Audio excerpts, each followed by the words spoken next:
a bel et bien eu des exécutions sommaires à Caen le 4 février dernier. 60 au total d'après le MBDHP qui vient de publier un rapport d'enquête sur la riposte le même jour des forces de défense et de sécurité contre des terroristes dans cette localité du Burkina. Aristide Bansé, Jonathan Pitroapa et Alain Traoré vont jouer leur dernière Coupe d'Afrique des Nations cette année. Si bien sûr le Burkina Faso se qualifie pour la compétition, ainsi en a décidé Paulo Duarte. Le sélectionneur des étalons était face à la presse ce matin. Il a livré la liste des 24 joueurs convoqués pour préparer le match décisif contre la Mauritanie. Voilà pour le sommaire, mesdames, messieurs. Bonsoir et bienvenue à tous.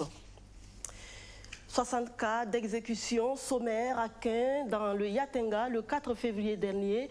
Nous vous l'annoncions déjà hier. C'est le MBDHP qui a mené une enquête de près de 40 jours dans cette localité qui fait l'objet d'une riposte, antiterroriste des forces de défense et de sécurité. Que dit concrètement le rapport dévoilé hier aux journalistes? Je vous invite à découvrir son contenu avec Abdou Razak Traoré. Que s'est-il passé à Keouro et environnant le 4 février 2019? Voilà comment s'intitule le rapport de mission de 17 pages du mouvement burkinabé des droits de l'homme et des peuples réalisé en 40 jours environ. Que dit concrètement le rapport? À l'intérieur, le récit est sans embâge. Il y a eu 60 exécutions sommaires, des informations obtenues auprès de 65 personnes reçues en entretien, des personnes qui font des témoignages accablants contre les forces de défense et de sécurité.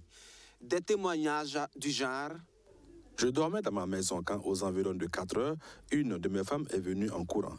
Elle m'a réveillé et m'a demandé de me cacher car il y a des personnes armées qui sont entrées dans le village. Je me suis alors enfui dans la brousse. De là-bas, j'entendais des tirs.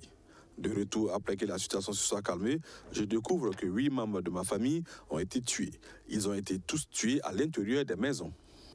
Le rapport révèle également des cas de violation de l'intégrité physique des personnes. À Sunama, par exemple, des témoins ont fait cas d'une vieille dame de 72 ans bastonnée.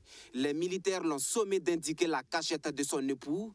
Celle-ci n'a dû son salut qu'au fait de conduire ses agresseurs sur la tombe de son défunt mari. Elle s'en sort malgré tout avec un bras fracturé. La mission du MBDHP l'a rencontrée dans un centre de santé. Outre des cas de violation physique, des biens ont également été détruits par les FDS selon le rapport.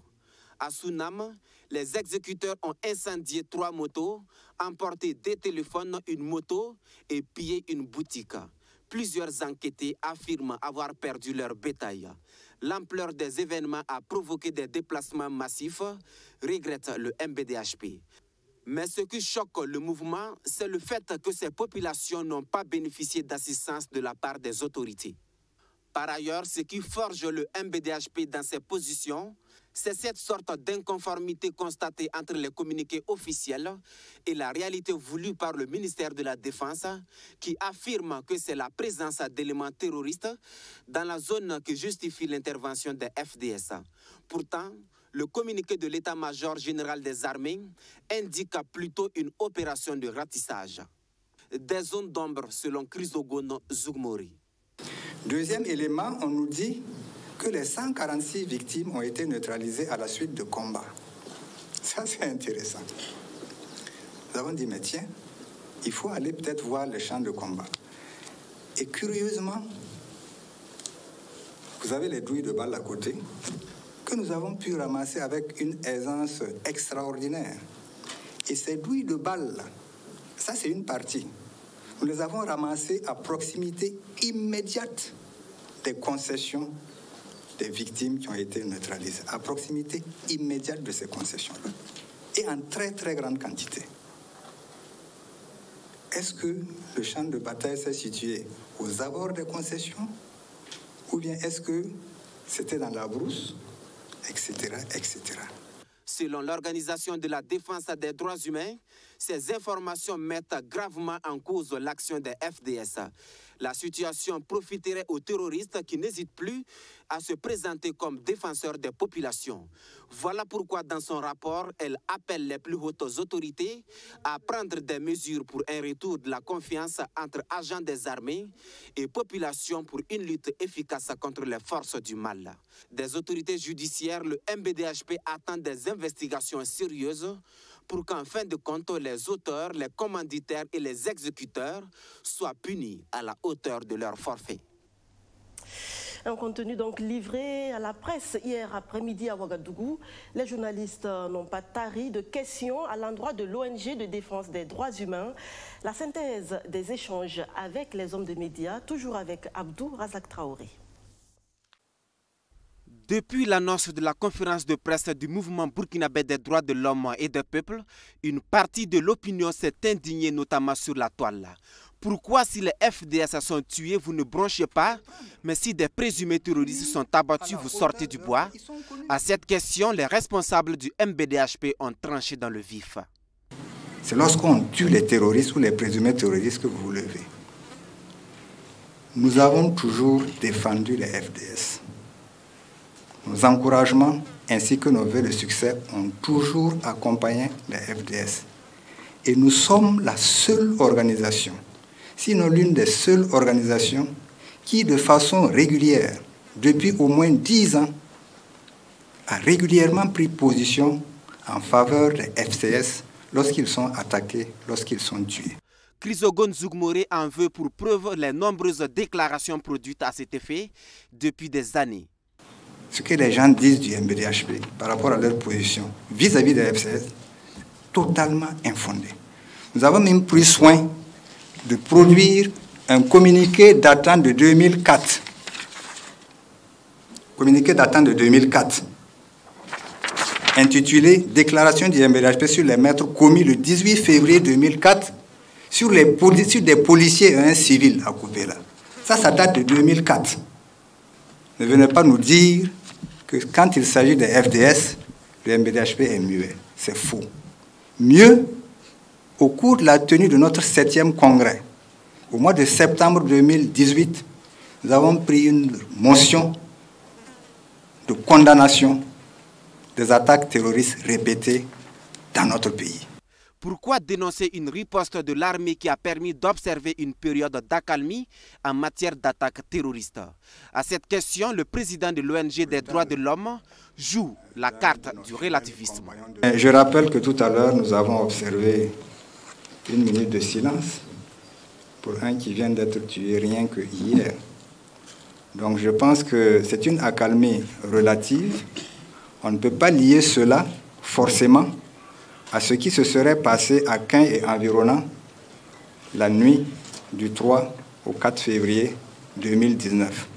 Ce qu'il faut souhaiter, et nous le souhaitons tous, c'est que, au-delà même de l'accalmie relative que nous vivons actuellement, ce phénomène-là puisse être définitivement éradiqué. Dans son rapport qui accable les FDS, le MBDHP s'est surtout basé sur des témoignages des victimes. Mais pourquoi l'armée n'a pas été associée aux enquêtes, s'interroge la presse. Réaction du mouvement.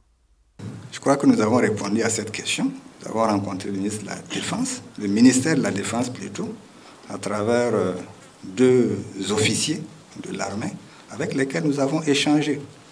Et je dois vous dire pour la petite anecdote que ce jour-là, bon, ils étaient un peu décontenancés, un peu gênés. Ils nous ont dit la question des droits humains au sein de l'armée est une question importante, fondamentale.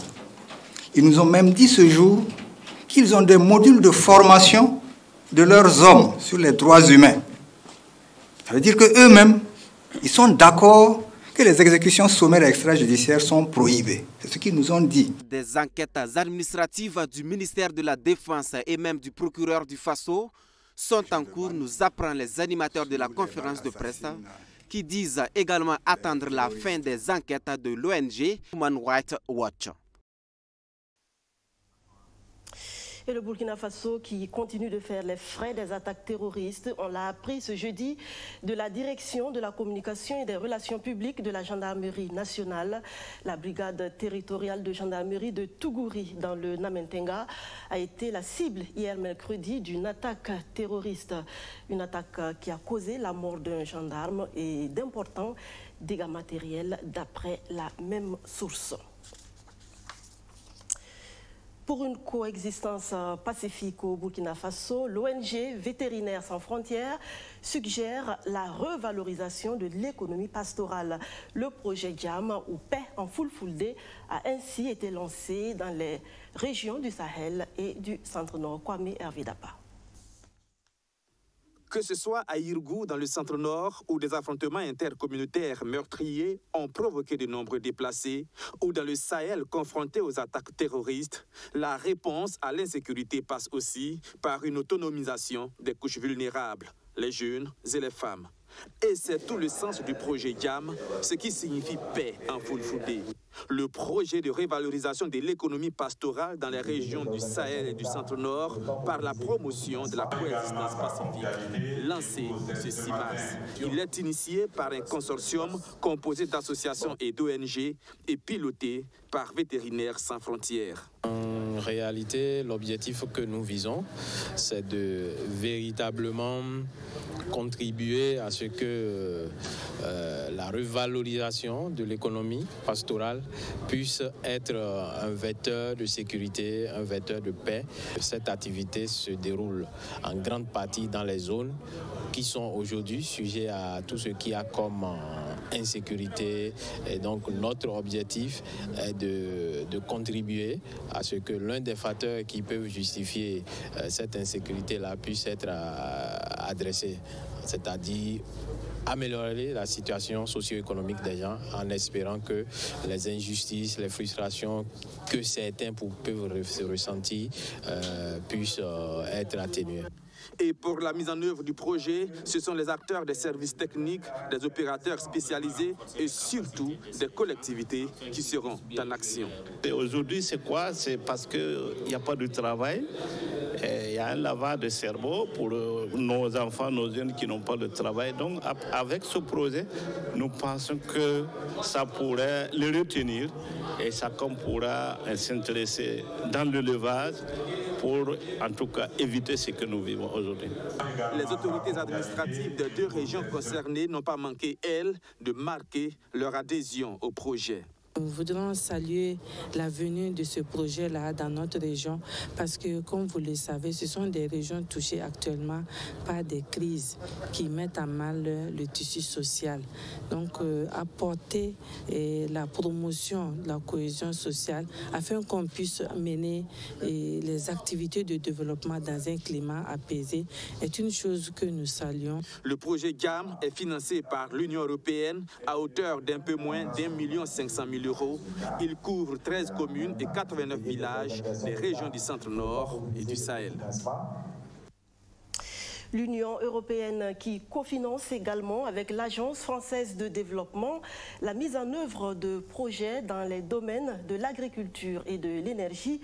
Au Burkina Faso, une triple convention de financement vient d'être signée dans ce sens entre les 3 parties. Luc Paguelgem. Ce sont 3 conventions de financement entre l'Union européenne, l'AFD, l'Agence française de développement et le ministère de l'économie, des finances et du développement qui montent jusqu'à 38 milliards de francs CFA. Le premier volet de ces financements sous forme de prêt concerne le projet régional d'interconnexion électrique, projet Dorsal Nord. C'est un projet qui prévoit la construction de 880 km de lignes de très haute tension de Birni-Kebbi au Nigeria à Ouagadougou en passant par Niamey.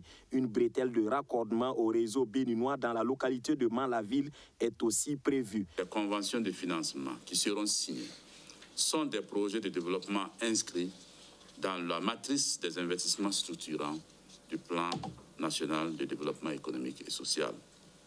Je voudrais inviter d'ores et déjà les acteurs et structures de mise en œuvre des projets, notamment le ministère de l'Agriculture et des Aménagements hydro-agricoles et la Société nationale burkinabé d'électricité Sonabel, à ne ménager aucun effort pour assurer une mise en œuvre réussie de ces projets.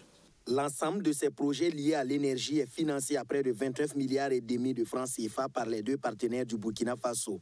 À terme, ils devront permettre de réduire la subvention de 47 milliards de francs CFA dans le domaine de l'électricité, au moins à moitié, et rendre au passage l'énergie burkinabé compétitive. Burkina Faso, vous le savez, a l'un des kilowattheures les plus chers de la sous-région, ce qui fait que nos industries ne sont pas compétitives, parce que l'important de l'énergie de la sous-région aussi, et important les DDO et les HFO, avec beaucoup de subventions de la part de l'État, ce qui fait que nos industries ne peuvent pas compétir dans le mix énergétique. Ça vous dit que la dorsale nord va permettre d'une part de réduire de façon significative les subventions de l'État dans le secteur de l'énergie, et dans le mix avec les énergies renouvelables, permettre au Burkina Faso non seulement de bénéficier d'une énergie moins chère la journée avec l'énergie solaire, mais de pouvoir compter sur nos voisins pour importer la nuit.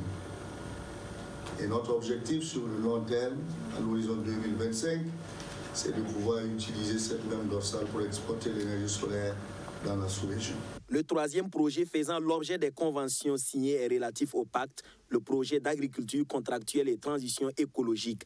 Il s'agit d'une subvention de 8,56 milliards de francs CFA issue d'une délégation de fonds octroyée par l'Union européenne à l'AFD dans le cadre du projet de développement de la valeur ajoutée des filières agricoles.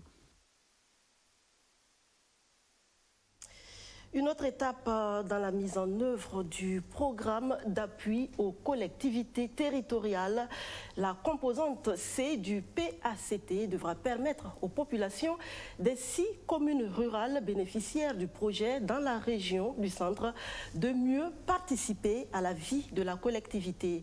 Les acteurs chargés de sa mise en œuvre étaient en conclave hier à Ouagadougou. Alfred Thioye. Le processus de décentralisation entamé depuis quelques années au Burkina Faso est en passe d'être réussi et son succès dépend du degré d'implication des différents acteurs intervenant dans le domaine. Le PACT, le programme d'appui aux collectivités territoriales, y contribue fortement. Après la mise en œuvre des composantes A et B dans les 6 communes rurales de la région du centre, place à la composante C du programme. La composante C consiste effectivement à faire en sorte que les populations puissent avoir une participation beaucoup plus accrue à la vie de la collectivité, et cela devrait contribuer à faire en sorte que toutes les parties prenantes puissent davantage s'intéresser à la décentralisation et appuyer les collectivités pour qu'elles soient beaucoup plus fortes à travers non seulement cette participation, mais aussi par le renforcement à travers des ressources propres qui vont être beaucoup plus accrues. La mise en œuvre de la composante C du PACT est en partie assurée par l'AEPC, l'Association des Amis des élus du plateau central. Ce 13 mars à Ouagadougou, les parties prenantes à la mise en œuvre de la composante C se sont réunies en atelier au cours duquel elles aborderont les différents aspects de la composante. L'atelier de ce matin, en tout cas, vise, comme l'a dit M. Kaboré, le communicateur, à échanger de façon participative avec les premiers responsables des communes. C'est vrai que le projet, la composante C que nous allons dérouler, vise effectivement à asseoir une certaine redevabilité, non seulement entre élus locaux, mais également élus locaux et populations. Les participants à cet atelier sont les maires, leurs adjoints, les secrétaires généraux, les membres de l'équipe des experts et les membres de l'AEPC venus des 6 communes rurales de la région du centre que sont Konki-Ipala, Komsilga, Koubri, Pabré, Saba et Tangué-Dassouri. Dans le centre-est, la lutte contre les grossesses non désirées en milieu scolaire s'accentue avec l'entrée en scène des journalistes. Une caravane de presse initiée par l'Association des journalistes et communicateurs de la région et l'ONG Plan International Burkina a sillonné la province du Kouritenga qui totalise à elle seule 750 des 1350 cas de grossesse non désirées enregistrés les 4 dernières années dans les lycées et collèges de la région de l'Est. Le point sur la tournée avec Madina Sino. Sensibiliser les élèves des lycées et collèges de la région du centre-est sur les conséquences des grossesses non désirées sur leur cursus scolaire. C'est ce à quoi répond cette caravane initiée par l'Association des journalistes et communicateurs de la région du Centre-Est en partenariat avec l'ONG Plan International Burkina. Et c'est au lycée Kourita que débute la campagne de sensibilisation. Une campagne marquée essentiellement par des sketchs, du slam et des récitals. Comme vous le savez, la mission c'est sensibiliser. C'est échanger avec les premiers responsables du domaine, échanger avec les enfants, leur donner l'information ou leur donner où est-ce qu'ils peuvent aller chercher l'information juste. Et en tout cas, vu les 10 dernières années, nous rencontrons sur cet aspect dans le milieu scolaire, comme le thème que vous avez exposé, le grossesse non désirée en milieu scolaire. En tout cas, dans notre région Centre-Est en général et le lycée Kourita en particulier, en tout cas, on rencontre d'énormes crises sur ça.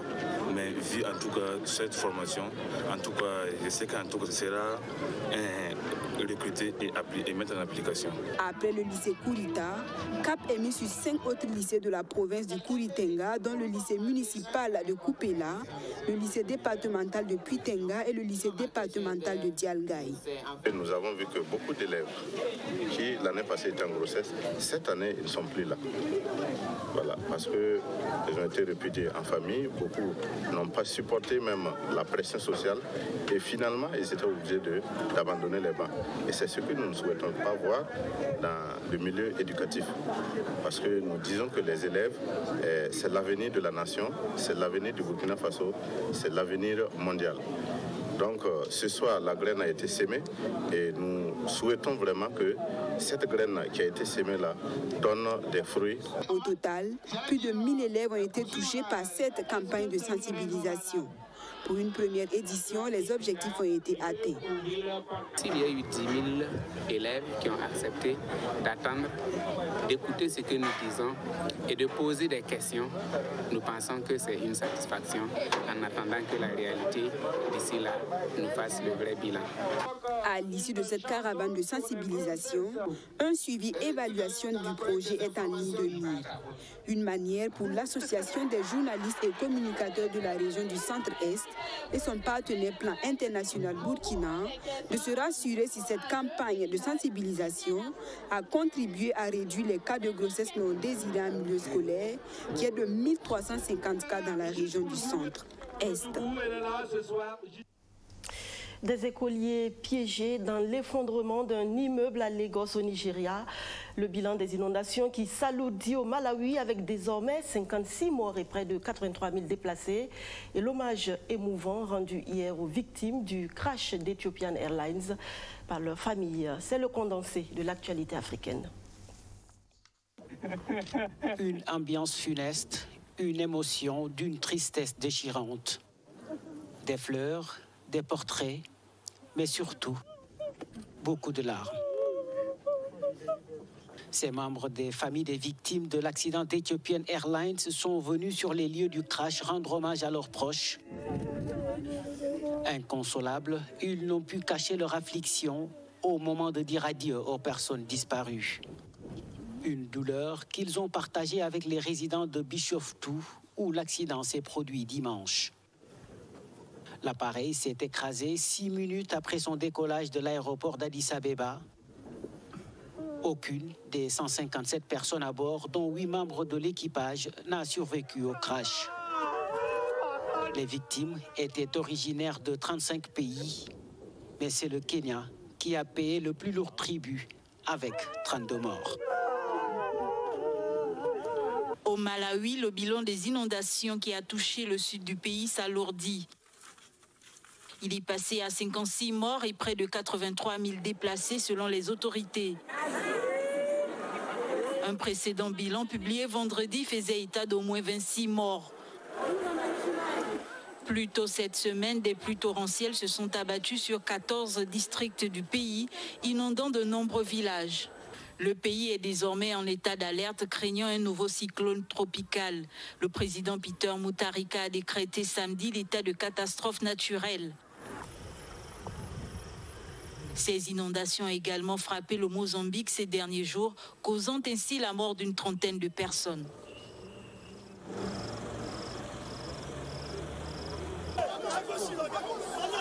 Plus de 40 personnes ont été secourues à Lagos après l'effondrement mercredi d'un bâtiment à 4 étages, alors que de nombreuses personnes, dont des enfants, sont prises au piège dans les décombres. Les opérations de sauvetage se poursuivent sans relâche après le retrait d'au moins 10 corps sans vie. La nature de la catastrophe ne facilite pas la tâche aux secouristes. L'incident a révélé une série de troubles urbains dans l'une des plus grandes villes d'Afrique. Le dit bâtiment avait été marqué par le gouvernement local pour sa démolition, tout comme d'autres, étant donné son état de délabrement. Sport football pour finir, et comme je vous le disais dans les titres, Paulo Duarte annonce la fin de la carrière en équipe nationale de Bansé, Pi3Pa et Alain Traoré. Après la CAN 2019, précise le sélectionneur portugais des étalons, ces 3 joueurs devront céder leur place aux plus jeunes. Paulo Duarte a fait cette déclaration ce matin alors qu'il dévoilait la liste des 24 joueurs convoqués pour le match décisif contre la Mauritanie le 22 mars prochain. Bessogré John Somda. 24 joueurs pour arracher la qualification à la CAN 2019 le 22 mars prochain face à la Mauritanie. Paulo Duarte, le sélectionneur national, a communiqué ce matin la liste des joueurs retenus pour cette confrontation ô combien décisive pour le 11 national. Si l'absence du capitaine Charles Caboret est connue pour accumulation de cartons jaunes, Aristide Bansé, pour sa part, effectue son retour après plusieurs mois d'absence. Hervé Kofi Kwaku et Abouakar Sawadogo sont retenus au poste de gardien de but. En défense, on retrouve Patrick Malo, Issoufou Dayo, Bakary Kone, Dylan Ouedraogo, Steve Yago, Jean-Noël Alengani et Yacouba Koulibaly. Pour le compte des milieux de terrain, Ousmane Silla, Blati Touré, Razaka Traoré, Alain Traoré, Adama Gira, Zakaria Sanogo, Bertrand Traoré et Kadir Abou Ouattara ont la confiance du coach. En attaque, on retrouve Préjus Nakoulma, Aristide Bansé, Jonathan Pi3Pa, Franck Lassina Traoré, Banu Diawara et Ahmed Touré. Des habitués de la sélection, mais une liste qui suscite des commentaires, notamment sur la présence d'Aristide Bansé dans le groupe un mois seulement après son retour à la compétition. Si vous me questionnez qui Bansé est prêt pour jouer 80 minutes au étalon, je te dis directement que non, je suis d'accord avec toi. Mais avec Bansé, je gagne autre chose. Je gagne un homme de groupe, je gagne un homme expérience, je gagne un homme qui motive les jeunes, je gagne un homme qui m'apporte autre présence sur le terrain. Si j'ai besoin de lui pour 15 ou 20 minutes, ça, je sais qu'il est prêt. Et si j'ai besoin, et bon, on se comprend, c'est un homme que je compte. Je compte pour cette qualification. Hormis Aristide Bansé, il y a également le cas Préjus Nakoulma. Considéré comme le meilleur attaquant burkinabé par Paulo Duarte, l'ancien Nantais n'est pas au mieux de sa forme. Nakoulma, vous savez, Nakoulma, c'est notre meilleur attaquant, pour moi, dans ce moment, qui a passé aussi une grande difficulté, qui a arrêté 6 mois de compétition en 5 mois et demi. Donc, il commence à gagner la forme. Il est déjà signé en janvier, donc à 3 mois, pratiquement 2 mois et demi, qu'il est en compétition. C'est sûr qu'il n'est pas dans la forme totale, mais il est plus proche d'être Nakoulma. Confiant en son groupe, Duarte se projette déjà sur la CAN, laquelle la CAN devra permettre à certains joueurs de tirer leur révérence. Je profite de vous dire que c'est sûr que cette CAN sera la dernière CAN pour Bansé, pour Pi3Pa, pour Alain, pour... C'est sûr, c'est normal, vous êtes intelligent comme moi. Ils ont arrivé à un point qui tout ce qu'on a fait, c'est joli. Tout ce qu'ils peuvent donner, c'est le meilleur parce qu'ils sont de grands professionnels, mais on ne peut pas jamais... Il y a un fin de cycle, il y a un début de cycle. Je pense que cette CAN, c'est la dernière pour 7 joueurs. Si l'on est encore loin de la CAN et de la retraite de Bansé, Alain et Pi3Pa, les étalons devront composter au préalable leur ticket face à la Mauritanie le 22 mars prochain à partir de 18h. Un match qui pourrait changer la face de l'équipe nationale dans les prochaines années. L'excellence n'est pas une compétence, mais une attitude et on ne l'acquiert que par le travail. Merci de votre attention. À demain.